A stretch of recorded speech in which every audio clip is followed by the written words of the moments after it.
Hope आप सभी अच्छे होंगे। बच्चे बोल रहे थे 11th क्लास 12th क्लास और कुछ कॉलेज वाले बच्चे भी कि सर कुछ ऐसा ट्रिक बता दीजिए कि हम इलेक्ट्रॉनिक विन्यास अगर मान लीजिए कहीं पर अगर उनको भूल जाते हैं तो उस ट्रिक के माध्यम से हम लोग अच्छे से याद कर सकें। तो उसी टॉपिक को मैं आज लेके आया हूँ। एक बढ़िया ट्रिक के हिसाब से हम बढ़िया से उनको भर सकते हैं इलेक्ट्रॉनिक विन्यास। तो वीडियो के अंतिम तक बने रहिएगा, आपको पूरा A to Z समझ में आएगा। जैसे हमारे पास एक सवाल है, इलेक्ट्रॉनिक विन्यास होता क्या चीज है। ठीक है, पहले तो हमारे पास यही सवाल आता है कि भाई हम इलेक्ट्रॉनिक विन्यास किसको कहते हैं। ठीक है, इलेक्ट्रॉनिक विन्यास मतलब इलेक्ट्रॉनिक कॉन्फ़िगरेशन क्या चीज होती है। तो कहीं ना कहीं हमारे पास एटम्स होते हैं, आपने देखा होगा hydrogen, helium, lithium, beryllium, boron, इस तरह से परमाणु होते हैं। उनमें इलेक्ट्रॉन कोई ना कोई एक क्रम में हम लोग सीरीज में डालते हैं। उसी इलेक्ट्रॉन के जो सीरीज से भरने की क्रम को ही, ठीक है, उनके जो आर्डर है उन्हीं को हम लोग क्या कहते हैं, इलेक्ट्रॉनिक विन्यास कहते हैं। राइट ना। इलेक्ट्रॉनिक विन्यास को समझाने के लिए कई हमारे पास सिद्धांत आए, नियम आए। जैसे आपने पढ़ा होगा पाउली का नियम, आपने पढ़ा होगा हुन का नियम, अब्बाउ का नियम। इस तरह से आपने देखा होगा कि इस नियम के आधार पर हम लोग इलेक्ट्रॉन को भरते हैं। जैसे आपको याद भी होगा, जैसे अब्बाउ का नियम ये कहता है N+L नियम पर काम करती है। N+L का नियम क्या है आपने देखा होगा वीडियो में। ठीक है, और आपने देखा होगा कि हुन का नियम क्या कहता है। हुन का नियम ये कहता है कि पहले जो भी इलेक्ट्रॉन आ रहे हैं उनको एक एक इलेक्ट्रॉन पहले भरते जाइए जो कोष रहेगा उसमें। उसके बाद जो आने वाले और इलेक्ट्रॉन रहेंगे उनको पुनः हम लोग क्या करते जाते हैं, भरते जाते हैं। जैसे एक बार खाना देने के बाद एक बार दे दिया तो फिर उनको दोबारा फिर देते जाते हैं, वैसे ये भरने के क्रम को बताया हुन का नियम। आज हम लोग बेहतरीन चीज पढ़ने वाले हैं, इनका ट्रिक हम लोग देखने वाले हैं कि किस ट्रिक के माध्यम से इलेक्ट्रॉनिक विन्यास को हम लोग निकाल सकते हैं। तो वीडियो के अंतिम तक आप लोग बने रहिएगा, आपको A to Z समझ में आएगा। हर एक एग्जाम के लिए इंपॉर्टेंस होते हैं। आप देखिए MSc तक भी मान लीजिए आप VACPR थ्योरी पढ़ते हैं, ठीक है, तो वहां पर मालूम होगा कि जैसे जिनान का इलेक्ट्रॉनिक विन्यास निकालने के लिए बोला जाता है कि आयोडीन के इलेक्ट्रॉनिक विन्यास निकालने के लिए बोला जाता है। तो इत्तेफाक से हमको इलेक्ट्रॉनिक विन्यास 11th 12th में पढ़े रहते हैं, लेकिन ऊपर क्लास जैसे ही जाते हैं तो हम भूल जाते हैं। तो एक छोटा सा ट्रिक के माध्यम से आप बिल्कुल A to Z याद कर लेते हैं। चलिए इनका थोड़ा सा मैं बेसिक आपको समझाने की कोशिश करेंगे, ठीक है, कि इस बेसिक के बेस पर ही हम लोग आगे पढ़ सकते हैं। चलिए हम लोग बेसिक को देखते हैं थोड़ा सा। देखिए सबसे पहले आपको मालूम रहे कि जो एस होते हैं इसका नाम होता है, इनको उपकोष कहते हैं। राइट ना, सब सेल कहते हैं। ठीक है, तो एस जो उपकोष होते हैं उसमें टोटल इलेक्ट्रॉन कितना इलेक्ट्रॉन होते हैं, 2 इलेक्ट्रॉन हमारे पास उपस्थित होते हैं। राइट, ठीक। पी हमारे पास जो उपकोष होते हैं यहाँ पर कितना इलेक्ट्रॉन होते हैं, 6 इलेक्ट्रॉन यहाँ पर उपस्थित होते हैं। जो हमारे पास डी होते हैं यहाँ पर जो इलेक्ट्रॉन की बात करें तो यहाँ पर कितना इलेक्ट्रॉन होते हैं, 10 इलेक्ट्रॉन होते हैं। राइट ना। एफ में अगर इलेक्ट्रॉन का हम लोग बात करें तो एफ में जो इलेक्ट्रॉन होते हैं कितना इलेक्ट्रॉन होते हैं, हमारे पास 14 इलेक्ट्रॉन होते हैं। एक आपको बेसिक ये भी मालूम होगा कि एफ जो कक्षक होते हैं वहां पर कितने कक्षक होते हैं, 1। राइट ना। और यहाँ पर जो पी के कक्षक होते हैं यहाँ पर कितने कक्षक होते हैं, हमारे पास पी के कक्षक होते हैं 3। ठीक है, डी के यहाँ पर हम लोग बात करें तो डी के यहाँ पर कितने कक्षक होते हैं, 5 कक्षक। ठीक है, इनको ऑर्बिटल से कहते हैं। ठीक है, एफ के कितने कक्षक होते हैं हमारे पास, एफ के जो ऑर्बिटल होते हैं हमारे पास कितना ऑर्बिटल होते हैं, 7 ऑर्बिटल होते हैं। 1 2 3 4 5 6 और एक कितना हो जाएगा, 7। हमने देखा कि एस के 1 और यहाँ पर इसका कितना हो जाएगा 3, यहाँ पर कितना होगा 5 और यहाँ पर कितना हो जाएगा, उपकोष की यहाँ जो संख्या होगा वो कितना होगा, हमारे पास 7 होगा। ठीक है, इस तरह से हमने देखा, ये इनका बेसिक सा चीज है।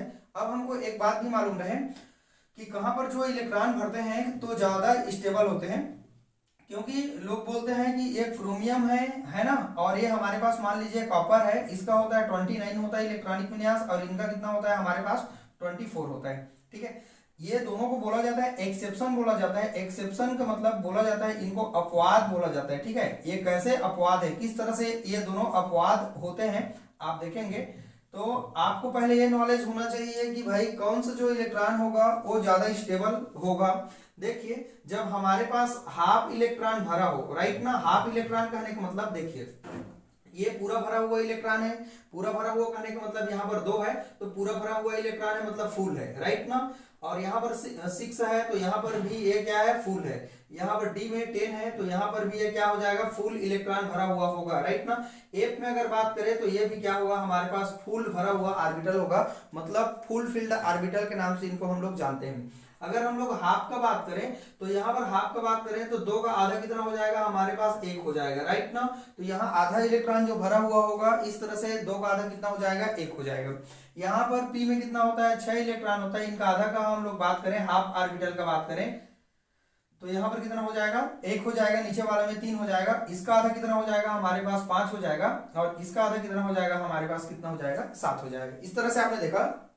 तो वही बात को यहाँ पर बताने के लिए आया कि स्टेबल कौन ज्यादा होते हैं। तो देखिए जरा, एक तो हाफ जो इलेक्ट्रॉन भरा हुआ होगा वो ज्यादा स्थायी होगा, और एक तो फुल भरा हुआ जो ऑर्बिटल होगा, फुल फिल्ड ऑर्बिटल जो होगा, ठीक है, फुल भरा हुआ जो ऑर्बिटल होगा वो ज्यादा स्थायी होगा, और एक तो हाफ भरा हुआ जो ऑर्बिटल होगा वो ज्यादा स्थायी होगा, ठीक है। और इनको हाफ फील्ड ऑर्बिटल का मतलब ये आधा होते हैं, ठीक है, और इनको फुल फील्ड ऑर्बिटल मतलब पूरा भरा हुआ। और एक और होते हैं हमारे पास अर्धपूरित कक्षक, ठीक है। अर्धपूरित कक्षक का मतलब ना तो आधा नहीं होता है ना तो पूरा नहीं होता है, अपूर्ण बोलते हैं उनको जी, है ना, उनको अपूर्ण कहते हैं, अर्धपूरित नहीं कहेंगे, उनको अपूर्ण कक्षक कहते हैं, ठीक है, अपूर्ण कक्षक कहते हैं, ठीक।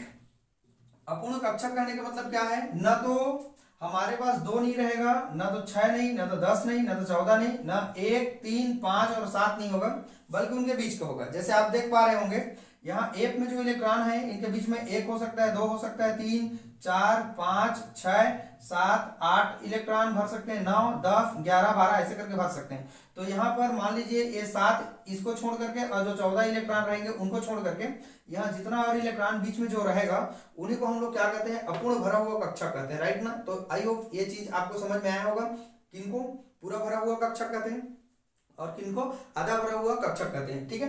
तो जहां पर आधा होगा उनको हाफ फील्ड ऑर्बिटल कहते हैं, जहां पर पूरा भरा होगा उनको हम लोग क्या कहते हैं, फुल फील्ड ऑर्बिटल कहते हैं। और जहां पर ना तो आधा नहीं होते हैं ना तो पूरा नहीं होते हैं, उन कक्षकों को हम लोग क्या कहते हैं, अपूर्ण कक्षक कहते हैं, मतलब इनकम्प्लीट फील्ड ऑर्बिटल कहते हैं, जो तो ना तो आधा होगा ना तो पूरा होगा। तो इस तरह से आपने देखा कि जैसे ही क्रोमियम पर हम लोग देखेंगे, आपने देखा होगा कि 3D में हमारे पास कितना होते हैं, ये पहले तो ऐसा होता है, यहाँ पर 4f2 होता है और 3D में कितना होता है, हमारे पास 4 होता है। यहाँ पर 4s में कितना होता है, 2 होता है, और 3D में कितना होता है, हमारे पास 9 होता है। देखिए जरा, ये जो D है हमारे पास, ना तो ये आधा है ना तो पूरा है, मतलब 4 है, या तो इनको आधा होना पड़ेगा तब ज्यादा स्थायी हो जाएगा, या तो उनको 10 होना पड़ेगा, तो पॉसिबिलिटी 10 का नहीं है।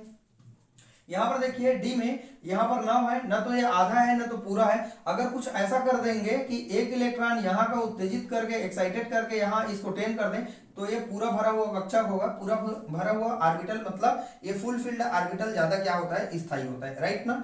एक और चीज है हमारे पास, जो यहाँ पर 3D में 4 है, अगर इनको एक इलेक्ट्रॉन यहाँ का एक्साइटेड करके अगर मैं यहाँ लेके चला गया तो ये आधा हो गया, और आधा का हो जाना मतलब क्या होता है, हमारे पास स्थायी होता है। तो इस तरह से हम लोग देखने वाले हैं। चलिए हम लोग ट्रिक की ओर चलते हैं। ये तो इनका छोटा सा बेसिक सा नॉलेज है जो हर स्टूडेंट को नॉलेज में होना चाहिए। अब चलिए हम लोग इनके ट्रिक की ओर चलते हैं, जिसके माध्यम से हम लोग पूरे इलेक्ट्रॉनिक विन्यास को भर सकते हैं।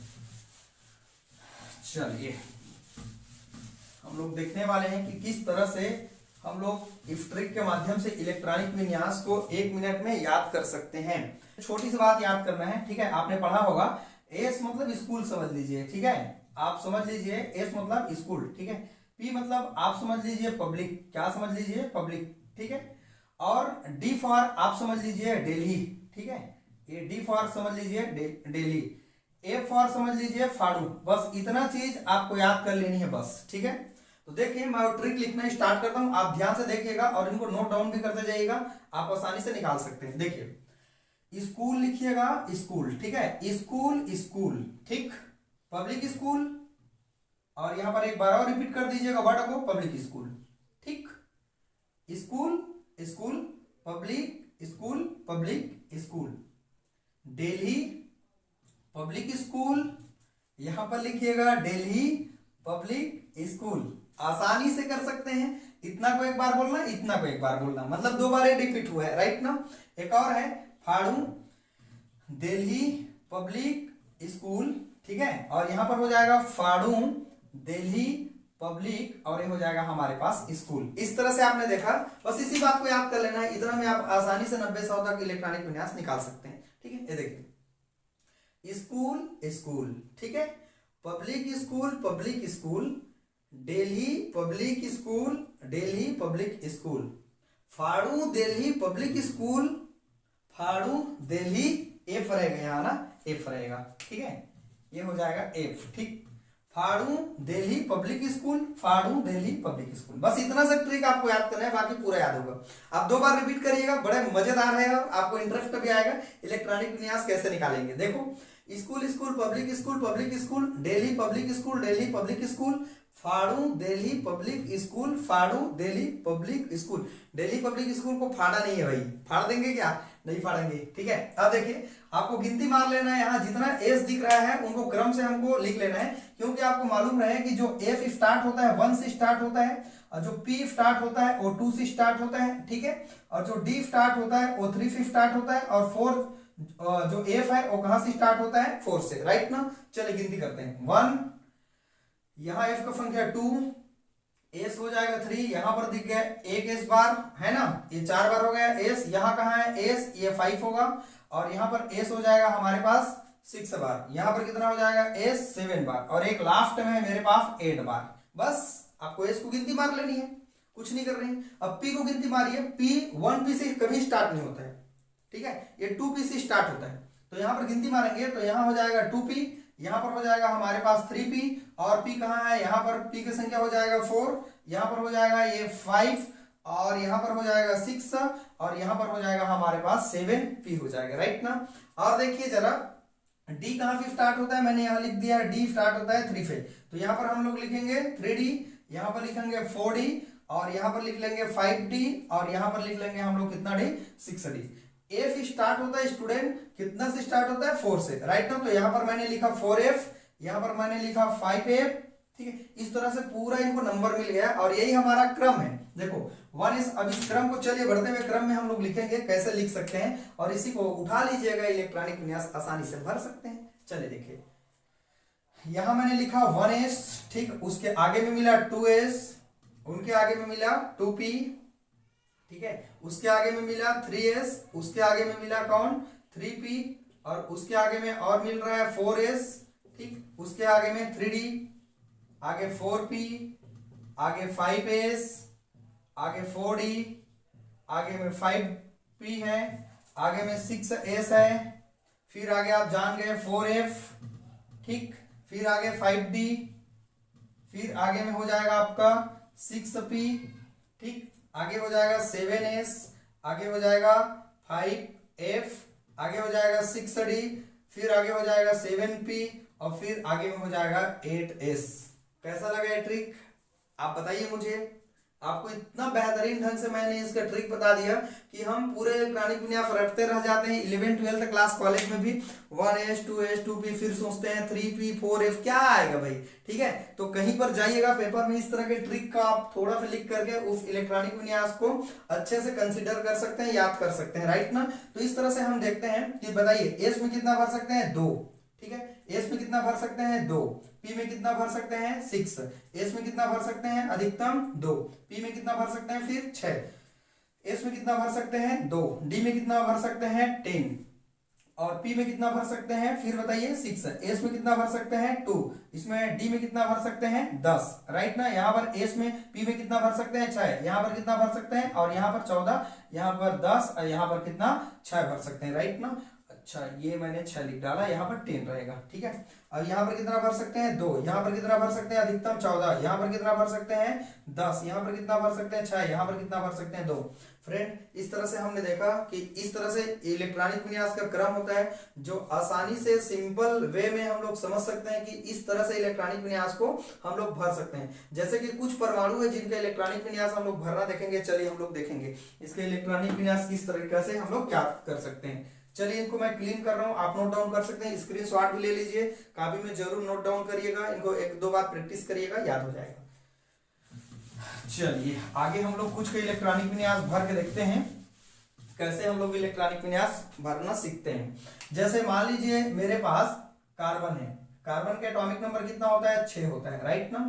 कैसे भरेंगे जानते हैं, देखिए ये क्रम उठाइए 1s, तो पहले मैंने 1s पहला कोष भरा, अगला इसमें कितना आ गया मेरे पास 2 आ गया, फिर अगले कौन से आ जाएंगे 2f, यहाँ पर भी कितना भर लिया मैंने 2, कितना हो गया टोटल 4, भरना कितना है 6, तो यहाँ पर हम लोग ले लेंगे अगला वाला क्रम जो ले लेंगे 2p, ठीक है। कितना भरे तो 6 हो जाएगा, आप जानते हैं 2 2 4 हो गया, 4 2 कितना हो जाएगा हमारे पास 6 हो जाएगा, राइट ना। अगर मान लीजिए यहाँ पर 7 आ गया, मान लीजिए यहाँ पर नाइट्रोजन आ गया जो कि 7 है, ठीक है, तो कुछ नहीं करेंगे, यहाँ पर 2 के बजाय कितना कर लेंगे 3 कर लेंगे, हो जाएगा 7। मान लीजिए यहाँ पर ऑक्सीजन कर लेंगे 8, ठीक है, क्या क्रम होगा, इतना तक सेम क्रम होगा। यहाँ पर कितना हो जाएगा 1s², यहाँ पर हो जाएगा 2s² और 2p कितना भरूं तो 8 हो जाएगा, तो 2 2 4 होगा और 4 4 कितना हो जाएगा हमारे पास 8, राइट ना। जैसे डिमांड होगा वैसे पी में भरते जाएंगे, 1 भरेंगे, 2 भरेंगे, 3 4 5 6 तक भर सकते हैं, ठीक है। अगला है हमारे पास ये फ्लोरीन है भाई साहब, ठीक है। नाउ कैसे भरें, तो यहाँ पर देखिए 1s² पहला, दूसरा है हमारा 2s², ये हो जाएगा, और अगला है हमारा 2p कितना कर देंगे तो 9 हो जाएगा हमारे पास, यहाँ भरना पड़ेगा 5, ठीक है। अगला है हमारा फ्लोरीन के बाद कौन आता है नियान, कितना होता है 10, ठीक है। कैसे भरेंगे, यहीं तक भरेंगे, ये हो जाएगा 1s², ये हो जाएगा 2s² और 2p कितना हो जाएगा हमारे पास 6 हो जाएगा, 6 2 8 8 और 2 कितना हो जाएगा 10। पहला कोष में हमारे पास 2 इलेक्ट्रॉन है, दूसरा कोष में क्योंकि Ab2 है Ab2 है तो दोनों मिला के एक ही कोष है ना, तो 6 2 कितना हो जाएगा हमारे पास 8 हो जाएगा। तो इसके बाहरी कोष में कितना इलेक्ट्रॉन होते हैं 8 इलेक्ट्रॉन होते हैं, ठीक है। नंबर होता है हमारे पास 11, ठीक है। तो कैसे निकालेंगे, यही क्रम रहेगा हमारा, ठीक है। ये हो जाएगा 1s², ये हो जाएगा 2s², ये वाला होगा, और ये वाला हो जाएगा 2p कितना हो जाएगा हमारे पास 6। अब यहाँ तक का क्रम खत्म हो गया, राइट ना। तो अगला वाला जो क्रम होगा वो हमारा होगा 3s कितना हो जाएगा, यहाँ पर हो जाएगा 1, ठीक है। इस तरह से हमने देख पाया कि सोडियम का जो इलेक्ट्रॉनिक विन्यास होगा इस तरीके से होगा। पहला कोष में कितना इलेक्ट्रॉन है, गिनती करिए जरा, 2, ये पहला कोष है। दूसरा कोष में दोनों मिला के कितना हो जाएगा 6 2 कितना हो जाएगा 8। तीसरा कोष में कितना इलेक्ट्रॉन है हमारे पास 1। इस तरह से हमने देख पाया कि इसके बाहरी कोष में कितना इलेक्ट्रॉन होते हैं 1, ठीक है। अगर हम लोग बात करें इसी का Mg का अगर बात करें जो 12 होता है, कैसे हो जाएगा, कुछ नहीं, सेम यही क्रम होगा, लास्ट में 1 के बजाय कितना हो जाएगा 2 हो जाएगा, ठीक है। तो इस तरह से हमने देखा 1s², ये हो जाएगा 2s², ये हो जाएगा 2p6 और ये हो जाएगा 3s कितना हो जाएगा 2। इस तरह से हमने देखा कि यहाँ तक हम लोग 12 तक इलेक्ट्रॉनिक विन्यास निकाल सकते हैं। जैसे हम लोग 13 भरेंगे, क्या भरेंगे 13, उनका भी चले निकाल के हम आपको सिखा देते हैं थोड़ा सा। जैसे यहाँ पर है हमारे पास 13, ठीक है, 13 किसका होता है, एल्यूमिनियम का होता है, ठीक है।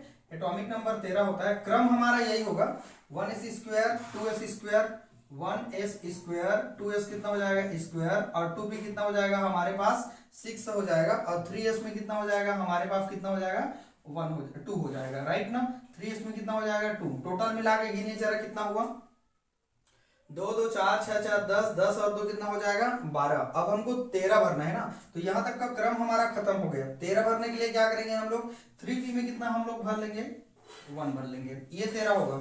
अगर मान लीजिए हमको 14 इलेक्ट्रॉन भरना है तो कैसे करेंगे, इसी को हम लोग बनाते जाते हैं। मान लीजिए सिलिकॉन है, इसका होता है 14 इलेक्ट्रॉन, ठीक है। तो यहाँ पर कितना हो जाएगा, एक के जगह में कितना हो जाएगा 2। मान लीजिए यहाँ 15 है फास्फोरस, ठीक है। कितना जी, देखो केमिस्ट्री को बोलते हैं बहुत ज्यादा हार्ड है, बहुत सरल है, ठीक है। यहाँ 15 भरना है तो यहाँ पर कितना हो जाएगा 3 हो जाएगा। मान लीजिए यहाँ सल्फर 16 है, गिन के देखिए जरा, यहाँ कितना हो जाएगा हमारे पास 4, 2 2 4 6 4 10 12 12 और 4 कितना हो जाएगा हमारे पास 16। मान लीजिए 17 भरना है, क्लोरीन होता है, ठीक है। यहाँ पर कितना हो जाएगा स्टूडेंट 5 हो जाएगा। मान लीजिए 18 भरना है हमको, यहाँ पर मान लीजिए AR का मतलब कितना होता है हमारे पास 18 मतलब आर्गन का होता है, तो यहाँ पर कितना हो जाएगा हमारे पास 6 हो जाएगा, राइट ना। इस तरह से हमने देखा कि यहाँ पर पहला कोष में 2 इलेक्ट्रॉन, दूसरा कोष में कितना इलेक्ट्रॉन 6 2 कितना 8, तीसरा कोष में कितना हो जाएगा 8, ठीक है। मान लीजिए आर्गन के बाद हमारे पास कौन आते हैं, 18 के बाद 19 कौन आते हैं बताइए। इसके बाद हमारे पास आते हैं पोटेशियम, कौन आता है पोटेशियम। तो यहाँ पर हो जाएगा 1s², यहाँ पर हो जाएगा 2s² और यहाँ पर हो जाएगा 2p6, यहाँ पर हो जाएगा 3s2 और यहाँ पर 3p कितना हो जाएगा 6। अब ये 3p तो हमारे पास यहाँ खत्म होगा, अब आएगा हमारे पास 4s में। तो अब क्रम को बढ़ाते जाएंगे, मतलब यहाँ तक कंप्लीट हो जाएगा, क्रम बढ़ाते जाएंगे। तो यहाँ पर हो जाएगा 4s में कितना हो जाएगा हमारे पास 1, ये 19 होता है, ठीक है। तो गिन के देखिए 2, पहला कोष में 2, दूसरा कोष में कितना हो जाएगा 6 2 कितना हो जाएगा 8, तीसरा कोष में 6 2 कितना हो जाएगा 8। समझ नहीं रहे हैं अगर कोई स्टूडेंट तो ऐसे देखिए, आप बोल रहे हैं कि सर ये पहला कोष कौन, दूसरा कोष कौन, ये देखिए ये 1 लिखा है तो पहला कोष है, ये 2 2 दोनों मिला के 2 कोष है। यहाँ 3 दोनों मिला के कौन सा कोष है, वो भी 3 कोष है। वो लास्ट वाला कितना हो जाएगा हमारे पास, इसके बाहरी कोष में कितना इलेक्ट्रॉन होगा 1। मान लीजिए कैल्शियम है, यहाँ पर भरते हैं मान लीजिए 20, ठीक है। सेम होगा क्रम हमारे पास, ये हो जाएगा 1s², ये हो जाएगा 2s², यहाँ पर हो जाएगा 2p6 हो जाएगा, 3s कितना हो जाएगा 2, और 3p कितना हो जाएगा 6, 4f कितना हो जाएगा 1 के बजाय कितना हो जाएगा 2। 2 2 4 6 4 10 12 12 6 18 18 और 2 कितना हो जाएगा 20। मान लीजिए स्कैंडियम का होता है 21 होता है, ठीक है। अब ये डी ब्लॉक आ गया, कौन सा ब्लॉक आ गया 3D, ठीक है। 3D ब्लॉक में कैसे इलेक्ट्रॉन भरेंगे, सेम यही क्रम होगा, यहां तक तो हमने भर लिया, राइट ना। अब यहां पर एक क्रम और आगे बढ़ जाएगा, तो सेम यही क्रम होगा 1s², 2s² और ये हो जाएगा 2p कितना हो जाएगा 6, 3s कितना हो जाएगा 2 और 3p कितना हो जाएगा 6, 4f कितना हो जाएगा 2। टोटल मिला के यहाँ तक का 20 हो गया, राइट ना। 21 भरना है तो हमको d को एक बढ़ा लेना है, तो यहाँ पर हो जाएगा 3d कितना हो जाएगा 1, ठीक है। ये 3d 1 हो जाएगा, मतलब स्कैंडियम का है। और आगे देखेंगे स्कैंडियम के बाद कौन आते हैं, स्कैंडियम टाइटेनियम आते हैं, राइट ना। टाइटेनियम इसका कितना होता है 22 होता है। कैसे भरेंगे, 1s², 2s² और ये हो जाएगा 2p कितना हो जाएगा 6, 3f कितना हो जाएगा 2 और 3p कितना हो जाएगा 6, 4f कितना हो जाएगा 2 और 3d कितना हो जाएगा हमारे पास 2 हो जाएगा, राइट ना। वेनेडियम का कितना होता है 23 होता है, ठीक है। कैसे भरेंगे वेनेडियम का, 1s², 2s², 2p कितना हो जाएगा 6, 3s का कितना हो जाएगा 2 और 3p का कितना हो जाएगा हमारे पास 6 हो जाएगा, 4s का कितना हो जाएगा 2 और 3d का कितना हो जाएगा हमारे पास 3, राइट ना। एक और है हमारे पास क्रोमियम, जो बहुत ज्यादा फेमस है और पेपर में यही आता है, ठीक है। क्योंकि ये क्या है हमारे पास अपवाद है, ठीक है, और यही एग्जाम में आता है, और इस क्रम में हम उनको नहीं भरते हैं। क्रम इसका बदल जाएगा, जो मैंने आपको बेसिक में स्टार्टिंग में बताया था कि स्थाई के बेस पर, ठीक है। तो यहाँ देखिए 1s², ये हो जाएगा 2s² और ये हो जाएगा 2p6 हो जाएगा और ये हो जाएगा 3s2 और ये हो जाएगा 3p कितना हो जाएगा 6 हो जाएगा और यहाँ पर 4f में कितना हो जाएगा 2 और 3d में कितना भरना चाहिए हमारे पास नियम के अनुसार 4 भरना चाहिए, राइट ना। लेकिन यहाँ पर देखेंगे, देखिए यही क्रम है हमारे पास, तो इनका कहना क्या है कि यहाँ पर जो इलेक्ट्रॉन होगा, ये जो 4 आया है ना तो आधा है ना तो पूरा है। अगर कुछ ऐसा कर देते हैं कि एस का जो इलेक्ट्रॉन है इनको एक्साइटेड करके अगर यहां ले जाते हैं, तो देखिए जरा, ये जो डी में इलेक्ट्रॉन हो गया हमारे पास 5 हो गया, और 5 का ना आधा है, आधा मतलब क्या है स्थाई है, ठीक है। तो इस तरह से हमने देखा कि ये अपवाद है, और यही इलेक्ट्रॉनिक विन्यास देते हैं, यहाँ 2 और यहाँ 4 नहीं भरना है, यहाँ 1 होगा और यहाँ पर कितना हो जाएगा हमारे पास 5। यही अगर हम लोग देखेंगे, मान लीजिए कापर है, कापर का कितना होता है 29 होता है, राइट ना। 29 कैसे भरते हैं, 2 2 4 6 4 10 12 12 6 18 18 और 2 20 और 20 और 9 कितना हो जाएगा 29 हो जाएगा, राइट ना। तो कैसे भरते हैं, इस तरह से होना चाहिए, लेकिन ये रॉन्ग है, ठीक है। ये भी एक अपवाद है, यहाँ हमने लिखा है ये अपवाद है। कैसे भरेंगे, तो इलेक्ट्रॉन इसका यहाँ का जो एस के इलेक्ट्रॉन है उनको उत्तेजित करके यहाँ पर हम लोग 9 के बजाय कितना कर लेंगे 10, और 10 का आना मतलब पूरा भरा हुआ कक्षक है। पूरा भरा हुआ कक्षक ज्यादा स्थायी होते हैं। मैं आपको कारण भी बता रहा हूँ, ऐसे भरना है ये तो ठीक है, लेकिन आपको रीजन भी बता रहा हूँ कि ऐसा क्यों करते हैं। आपको शुरू में ही मैंने उन चीजों को क्लियर कर दिया है, तो इस तरह से हमने देख पाया कि इसका इलेक्ट्रॉनिक विन्यास हम लोग कैसे भरते हैं, ठीक है। एक चीज और बड़ा फेमस है, आप देखेंगे इनको, जैसे कि यहाँ पर मान लीजिए ऊपर को मैं मिटा दे रहा हूं, ठीक है। कुछ और इलेक्ट्रॉनिक विन्यास है, जैसे कि मैं यहाँ पर आपको ये अपवाद वाला रहने देता हूं मैं, ठीक है। जैसे आपको पूछा गया कभी भी, मान लीजिए कि आयरन है, ठीक है, ये आयरन प्लस बताइए इसका इलेक्ट्रॉनिक विन्यास कितना होता है, ठीक है। ये चीजें बहुत ज्यादा इंपॉर्टेंट है ना, तो आपको ये पूरा क्लियर हो जाएगा किस तरह से हम भरते हैं। जैसे कहीं पहले हम सोडियम को समझ लेते हैं, सोडियम प्लस को, इसका इलेक्ट्रॉनिक विन्यास लिख के बताइए। तो पहले तो आपको सोडियम का जानना होगा, तो ये हो जाता है 1s², ये हो जाएगा 2s² और ये हो जाएगा 2p6 और ये हो जाएगा 3f कितना होता है 1। प्लस का मतलब क्या होता है, एक इलेक्ट्रॉन किसी सामने वाला पर्सन को दे दिया होगा, ठीक है। तो इस तरह से हम लोग इसका इलेक्ट्रॉनिक विन्यास लिखेंगे 1s², 2s² और ये हो जाएगा 2p6 हो जाएगा और ये 3s में कितना इलेक्ट्रॉन हो जाएगा हमारे पास 0 हो जाएगा। मतलब यहाँ का जो इलेक्ट्रॉन है वो पूरी तरह से क्या हो गए, बाहर निकल गए। तो यहाँ पर इलेक्ट्रॉनिक विन्यास ऐसा होगा, राइट ना। अब यही बातें मैं अगर बोलूं कि आयरन प्लस में इलेक्ट्रॉनिक विन्यास कैसा होगा, आप मुझे बताइए। तो हर बच्चे ऐसे करने वाले हैं, पहले तो आप क्रम यही उठाएंगे, क्रम भरने में कोई दिक्कत नहीं है, लेकिन जब प्लस आयन या माइनस आयन जब भी आते हैं तो यहाँ पर दिक्कत है, कैसे हम लोग इलेक्ट्रॉन भरेंगे। तो पहले तो आप लोग आयरन का इलेक्ट्रॉनिक विन्यास निकाल के देखिए, तो ये क्रम वही होगा 1s², 2s², 2p 6 3s2 और 3p कितना हो जाएगा 6 4f कितना हो जाएगा 2 और 3d में कितना हो जाएगा बताइए जरा। ठीक है, देखो 26 होता है इनका एटॉमिक नंबर। ठीक है, 2 2 4 6 4 10 12 12 6 18 20 20 और 6 कितना हो जाएगा हमारे पास 26 हो जाएगा, राइट ना। लेकिन जैसे ही बोला जाएगा आयरन 2 प्लस का, तो हम लोग गलती से क्या करते हैं कि यहाँ पर जो जो डी में इलेक्ट्रॉन है उनका एक इलेक्ट्रॉन कम कर देते हैं बाहरी कोश समझ करके। ठीक है, तो ऐसे नहीं होता है। अगर इनको क्रम में व्यवस्थित अगर करें, ये तो इलेक्ट्रॉनिक विन्यास का क्रम होगा, लेकिन अगर ऊर्जा के बढ़ते क्रम में अगर देखेंगे तो यहाँ पर कैसे होगा ऊर्जा का बढ़ते क्रम, आप 1 मिनट देखिए जरा। पहला में कितना इलेक्ट्रॉन है, ये पहला कोश में 1s² 2f और ये कितना हो जाएगा 2p 3s और यहाँ पर कितना हो जाएगा 3p। ठीक है, 3s 3p और ये हो जाएगा 3d। 3d में कितना है 6। 4s में कितना इलेक्ट्रॉन है बताइए जरा 2, राइट ना। अब एक बात बताइए मुझे, जैसे कोई अचार होता है डिब्बा में, तो अचार जो निकालते हैं हम लोग जो ऊपर का अचार को पहले आप निकालते हैं कि अंदर के अचार को निकालते हैं। आप बोलेंगे कि सर पहले हम लोग जो ऊपर के अचार होते हैं ना उन्हीं को हम लोग निकालेंगे। यहाँ भी वही है कि यहाँ सबसे बाहरी कोश के इलेक्ट्रॉन यही है, तो पहले बाहरी कोश के इलेक्ट्रॉन को निकाला जाता है, उनके बाद वहां अगर इलेक्ट्रॉन नहीं रहता है तब अंदर के इलेक्ट्रॉन को निकाला जाता है। ठीक है, तो इस तरह से हम लोग इलेक्ट्रॉन निकालने का जब भी बात आएगा तो देखने में ऐसा लगता है कि इनके बाहरी कोश के इलेक्ट्रॉन यहाँ एक कम कर दीजिए प्लस का मतलब, तो यहाँ पर 5 कर दे ऐसा लगता है, लेकिन ये रॉन्ग है। ठीक है, तो ऐसे नहीं करना है आपको, ऐसा आपको नहीं करना है। आयरन प्लस आयन दिया है तो इसका सबसे बाहरी कोश ये वाला है, तो इनका भले ये इलेक्ट्रॉनिक विन्यास का क्रम है, लेकिन जो इलेक्ट्रॉन निकलेगा तो यहाँ बाहरी कोश का इलेक्ट्रॉन निकलेगा, मतलब आउटर सेल का इलेक्ट्रॉन निकलेगा। तो इनका क्रम हो जाएगा 1s² 2s² और ये हो जाएगा 2p 6 और ये हो जाएगा 3s और ये हो जाएगा 3p 6।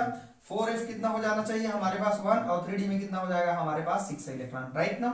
तो फ्रेंड इस तरह से हमने देखा कि हमको ये लगता था कि इलेक्ट्रॉन हम लोग यहाँ का निकाल दें, लेकिन ये रॉन्ग होगा। हम लोग जब भी आयरन प्लस का बात करेगा तो इलेक्ट्रॉन हम लोग पहले एस का निकालेंगे, क्योंकि जो एस होगा सबसे बाहरी लेयर है और वही के इलेक्ट्रॉन को हम लोग पहले निकालेंगे, उसके बाद में वहां का जब खत्म हो जाएगा तो अंदर का निकालेंगे। आई होप आपको बिल्कुल अच्छी तरह से समझ में आया होगा कि किस तरह से हम लोग इलेक्ट्रॉनिक विन्यास निकालते हैं। आपने बेहतरीन ट्रिक देखा कि उस ट्रिक के आधार पर हम लोग किस तरह से इलेक्ट्रॉनिक विन्यास को 1 मिनट में निकाल सकते हैं। ठीक है, तो वीडियो के पूरे लास्ट तक आपने देखा कि समझा कि किस तरह से हम इलेक्ट्रॉनिक विन्यास को फॉर्म कर सकते हैं। और कुछ भी अगर एटॉमिक नंबर होगा, जैसे मान लीजिए 30 तक यहाँ भर आ गया, राइट ना, तो यहाँ p में भरते जाएंगे p1 p2 p3, तो ये 36 तक हो जाएगा। 36 में फिर 2 जोड़ेंगे कितना हो जाएगा 38, फिर 10 जोड़ेंगे कितना हो जाएगा हमारे पास 48, फिर ऐसे करके 6 जोड़ेंगे। इस तरह से क्रम हमारा बढ़ते जाएगा और इस तरह से हमारे इलेक्ट्रॉनिक विन्यास कंप्लीट होगा। जनरली हमारे एग्जाम में जो इलेक्ट्रॉनिक विन्यास पूछे जाते हैं कोई 80-90 तक का नहीं पूछे जाते हैं। ठीक है, जो भी 54 का पूछ लिया, 55 का पूछ लिया, या फिर जिनान का पूछ लिया, या पोटेशियम का या सल्फर का, इस तरह से इलेक्ट्रॉनिक विन्यास 30-35 तक जनरली हमारे एग्जाम में कुछ में आते हैं। तो आई होप आपने पूरे वीडियो के अंतिम तक आपने देखा किस तरह से हम लोग इलेक्ट्रॉनिक विन्यास आसानी से निकाल सकते हैं, इलेक्ट्रॉन का क्रम क्या होता है। तो पूरे वीडियो के अंतिम तक आपने देखा। आप बिल्कुल ज़्यादा से ज़्यादा लोगों को शेयर करिए वीडियो, अगर आपको अच्छी लगे। ठीक है, तो छोटा सा प्यारा से कमेंट कर दीजिएगा ताकि हमको भी अच्छा लगे कि बच्चे इन चीज़ों को अच्छे से देख रहे हैं, समझ रहे हैं। अगले वीडियो में मिलते हैं अगले टॉपिक के साथ। वीडियो को वॉच करने के लिए थैंक यू।